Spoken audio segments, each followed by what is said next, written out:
The young and the restless spoilers in life, it is the hidden truths that strike us most powerfully, and for months the mere mention of Aristotle Dumas had set soap opera fans ablaze with anticipation, their imaginations fueled by whispered rumors and tantalizing hints.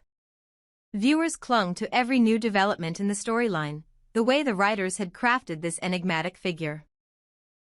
A man who might not even exist, yet whose shadow had fallen over Genoa City like an eclipse, prompting speculation and feverish excitement at every turn.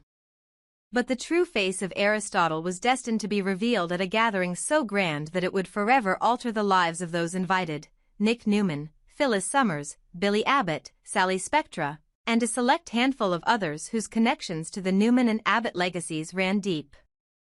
As each guest arrived, some nervously, some with bravado, they could not have imagined that the figure they believed to be a distant puppet master was, in fact, far closer than any of them could possibly have guessed. When Nick stepped through the gilded doors of the expansive ballroom, he expected to find the faceless strategist he had been chasing in his darkest dreams. Instead, he saw a familiar silhouette perched on a raised dais at the far end of a cavernous room adorned with crystal chandeliers and polished marble floors. Phyllis, clutching her glass of champagne, hesitated at the edge of the crowd, her instincts telling her that something was terribly amiss. Billy paced by the valet station, trying to contain a mixture of curiosity and dread. Sally hovered near a server pushing hors d'oeuvres, eyes darting at every new arrival. One by one, they gathered, drawing closer to the man who had meticulously orchestrated their confusion. The lights dimmed and a hush fell over the guests as the man standing in the center of the dais slowly stepped into a brilliant spotlight. In that moment, time seemed to slow. The face that emerged was not the smooth, untouchable visage they had conjured in their minds but an all too familiar countenance, one that riveted them with shock and disbelief. J.T. Hellstrom, the former police detective turned dangerous adversary of the Newman family, had been masquerading as Aristotle Dumas the entire time. For a heartbeat, the room froze. Nick's jaw dropped, eyes widening in astonishment. Phyllis's breath caught in her throat as memories of past betrayals swept over her like a frigid gust of wind. Billy's hands trembled on his lapels, the absurdity of it all threatening to undo him, and Sally's lips parted in silent dismay. The man they had feared from afar, this intellectual mastermind manipulating boardroom politics and whispering into the darkest corners of Newman Enterprises, was none other than J.T. Hellstrom, a man whose vendetta against Victor and Abby Newman had spilled into a maelstrom of obsession and rage. No one had suspected that J.T., with his own tarnished reputation and history of erratic behavior, could possibly be the architect of such a sprawling conspiracy. Yet here he stood, arms outstretched in a gesture that was almost theatrical, as if savoring the collective gasp that rose from every corner of the glittering ballroom. How astonishing it must be for you all to discover that your so-called Aristotle Dumas, the man who haunted your dreams and fueled your fears, has walked among you under a name you never dared to guess, J.T. said, his voice calm yet edged with a mania that made the hairs on the back of Nick's neck stand on end. A prickle of unease passed through the assembled guests as J.T.'s gaze roamed the room, full of the perverse satisfaction of a man who has finally sprung his trap. He continued, "Yes, I am J.T. Hellstrom, and for months you have speculated about a mysterious enemy pulling the strings, assuming he must be someone you do not know. You thought you were safe in thinking that Aristotle was a stranger, a shadowy figure beyond your reach. Remind me, Nick, how comforting was it to believe your enemy was faceless, that you could simply outwit rumors rather than confront a man who has walked the same streets as you, drank the same champagne at these very venues?" Nick stepped forward, anger and astonishment warring in his eyes. "Why, J.T.? Why pretend to be a respected investor? Why weave lies about your identity and hide behind a mask we never suspected? What do you hope to achieve by tearing our family apart?" J.T. offered a cold, mirthless smile, as though Nick's question were both trivial and expected. "My dear Nick, your father made the world believe you were his perfect heir, a Newman born and raised to preserve the legacy. But what few realized was that obsession does not retreat simply because it is ignored. JT Hellstrom, was never content to watch from the sidelines as Victor Newman triumphed.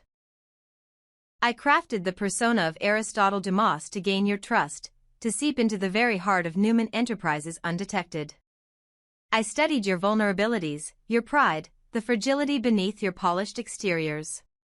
And now, here, tonight, you see that the threat you feared was never a distant specter but a man who walked among you.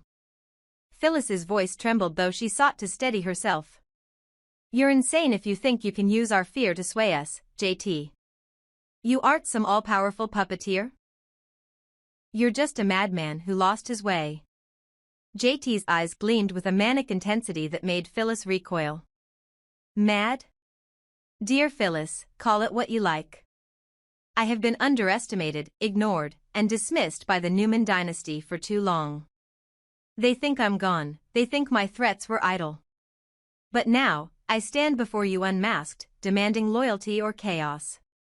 Your fear has made you malleable, some of you will join me, and some of you will crumble. At that moment, Adam, who had arrived with cautious composure, moved to Nick's side. I can't believe this. You're using all of us as pawns in your twisted revenge plot? Why single out our families, our cities, just to spite Victor?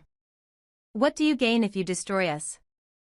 JT laughed softly, a sound that echoed through the opulent hall like the tolling of a bell. What do I gain? I gain power, the true power, not the gilded, inherited kind that Victor and Jack Abbott cling to. I gain the knowledge that I have penetrated the very core of Newman Enterprises and the Abbott family's deepest secrets. You call me a madman, but I am the one you should fear, for I know your weakest points. Nick fears disgrace, Phyllis fears exposure, Billy fears failure, and Sally fears being forgotten. And I simply crave the downfall of every institution that shunned me. His gaze paused on Sally and Billy as if selecting his next target. Now, I have called you all here to witness my triumph. You are the first to see the man behind the legend of Aristotle Dumas. But know this, tonight is just the beginning. I have allies in unexpected places, and the web I have woven extends far beyond this ballroom. If you wish to join me on the winning side, raise your hand. If not, that is when the real games begin. The guests exchanged anxious looks. Some backed away, recoiling from the magnetic pull of JT's admonition. Others, like a few disillusioned juniors from Newman Enterprises who had long felt stifled under Victor's rule, quietly raised their hands in fearful allegiance. Nick's heart pounded as he watched the shifting loyalties among people he had once considered friends. Billy frowned, torn between revulsion and the residual anger he harbored toward the Newman family's power plays. Phyllis glared at each raised hand, her mind racing for a plan to counteract this frightening display. Sally's eyes burned with indignation, yet somewhere inside her stirred a flicker of curiosity about what power JT truly offered to those brave or foolish enough to follow him. JT raised his hands, silencing the murmurs. Excellent. You see, structure is necessary for change, and from tonight forward, you will choose, stand with me or watch me dismantle everything you hold dear. And do not forget, every decision you make tonight will be noted and used to shape your future. In the days to come, those of you loyal to me will find yourself rewarded. Those of you who stand in my way, I promise you will regret it. He stepped down from the dais, moving deliberately toward Nick and Adam. The tension was electric, the air crackling with potential violence. Nick, Adam, you must understand that your family's legacy is a prison. Victor, Jack, and their ilk have thrived on your fear of failure, your need to preserve an image. But under my leadership, you will be free to seize true power, if you have the courage to claim it. Adam's jaw clenched. Our loyalty isn't for sale, he spat. If you want to fight this battle, you'll find me and my allies waiting. We won't let you destroy us. JT's lips curved in a predatory smile. That's precisely what I'm waiting for, Adam. Your defiance will be rewarded, or punished. Choose wisely. As JT's words hung in the air and the guests scattered in a mix of panic and determination, the the denouement of this unprecedented revelation began to settle over Genoa City. The man they had feared in secret, the figure who had whispered lies and manipulated events at the highest level, was not a distant phantom but J.T. Hellstrom, a familiar face with a twisted vendetta. He had turned their world upside down in a single stroke, forging new alliances among the broken, the bitter, and the ambitious, while challenging the very foundations of the Newmans and the Abbotts. In the aftermath of the grand reveal, Nick found himself at a crossroads.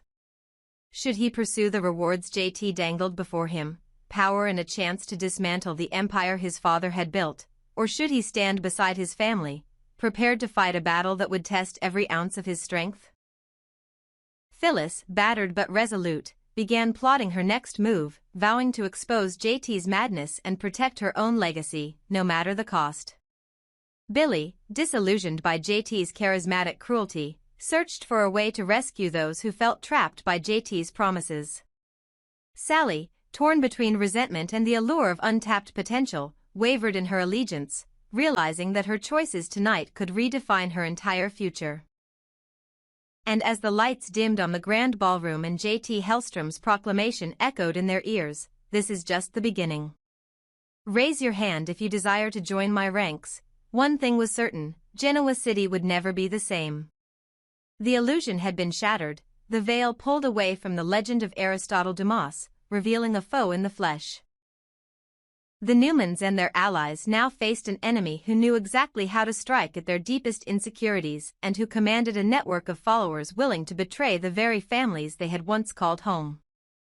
As the night ended and the guests departed, some in shock, some in fear, some in eager anticipation, they carried with them the weight of J.T.'s challenge, unsure whether to resist or to claim the power he so generously offered.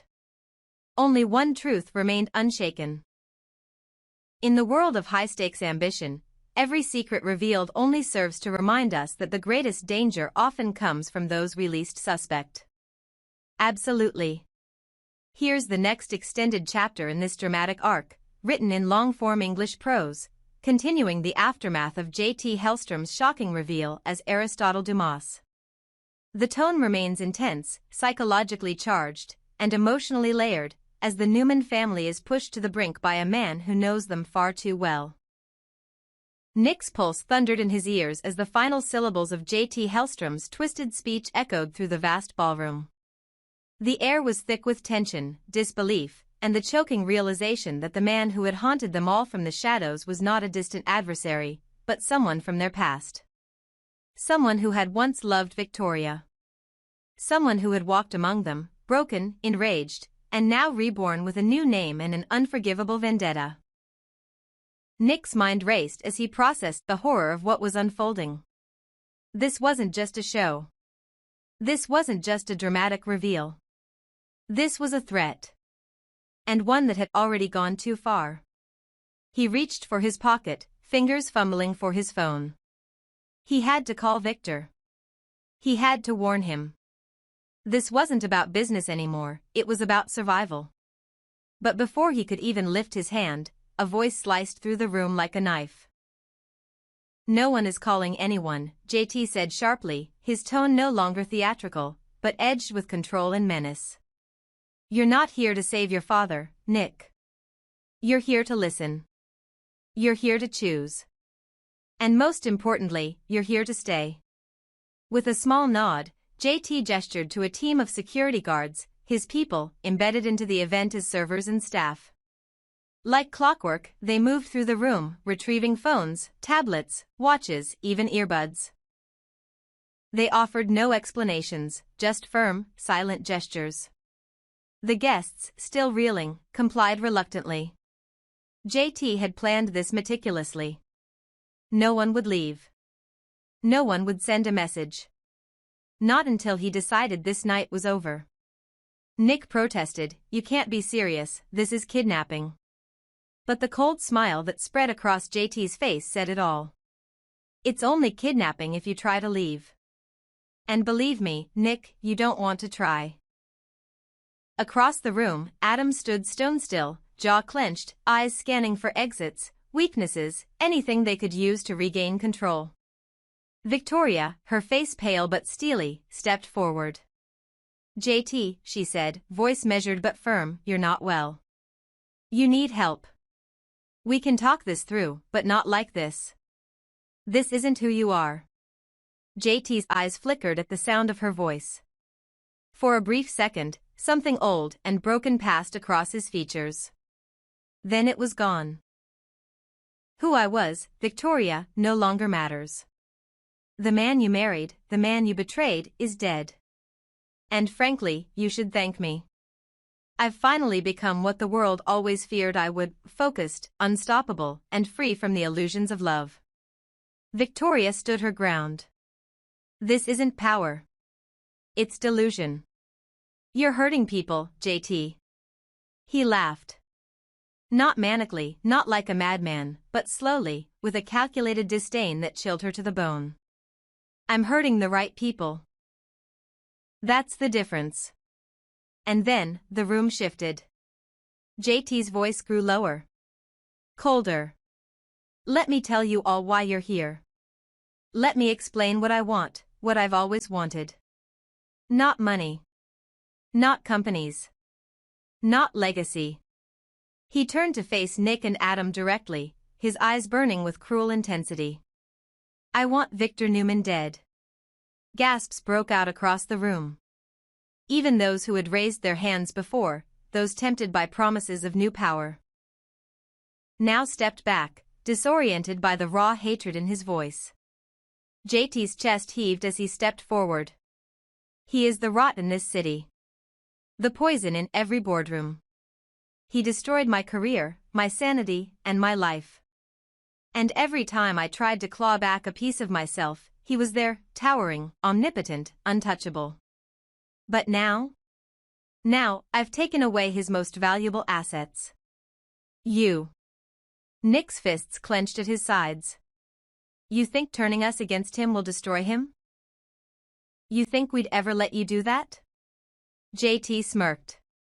You already have, Nick. Look at yourself. You're the one he never truly trusted. The one who always tried and failed to be his heir. And now you stand here, not as a son, but as proof of his weakness. And you, Adam, his little wild card, the black sheep he tried to erase. You were his sin, and I intend to be his punishment. Adam's voice was calm, but laced with fury. You're out of your mind. JT's grin widened. Maybe. But madness has always been the sharpest tool in the box. Then he turned to the crowd, his voice rising again. Make no mistake. I will not rest until Victor Newman is buried, not just in the ground, but in disgrace. And you can either stand in my way, or stand behind me. A tense silence followed. No one moved. No one dared speak. The once elegant ballroom now felt like a prison of velvet and glass, gilded with danger. Victoria's voice finally broke the stillness. You're sick, JT. I don't care how much you want revenge, murdering Victor won't bring you peace. It'll bring you more pain. And it'll destroy you. JT's jaw twitched, a flash of something vulnerable cracking through. But his resolve held. I don't need peace. I need justice. Then, softer, almost a whisper, I need him to feel what it's like to be powerless. He looked around the room again. So here's my offer, stay. Celebrate. Drink. Eat. Dance, even. But know this. When the night is over, everything changes. Newman Enterprises will fall. The old guard will crumble. And Victor, well, Victor will finally know fear. He clapped his hands, and music resumed, a haunting classical piece that sounded more like a requiem than a waltz. Waitstaff reappeared with drinks, smiling stiffly as they moved through the crowd. The guests stood frozen, too shocked to react, too horrified to relax. Somewhere near the grand fireplace, Nick turned to Adam. We have to stop this. We have to warn Dad. Adam nodded. But we can't do anything until the phones are back. Victoria joined them. He's not just unstable. He's dangerous. And we're trapped in here with him. Nick whispered, we need a plan. And we need it fast. Across the room, JT raised a glass of red wine, toasting to a future only he could envision. Let's not fight anymore, he said smoothly. We're all here.